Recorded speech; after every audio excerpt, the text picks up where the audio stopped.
All right, Chris here with Handle It today. Today we're going to show you how we would protect pallet racking with seismic base plates. So first thing of all, this is a standard 12-inch high post protector that would go on most uprights as a 4.5-inch opening here. As you see, it wouldn't work because it's going to hit this base plate. So what we have is we have a P12-8, which has an 8-inch clearance here, so you can get in like that and cover the whole upright.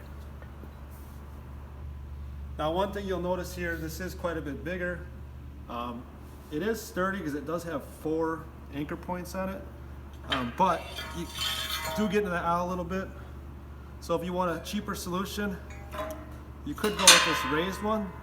We call it a P12-3R, which is a raised post protector.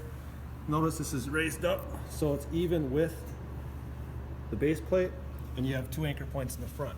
So you're not intruding into that aisle space at all.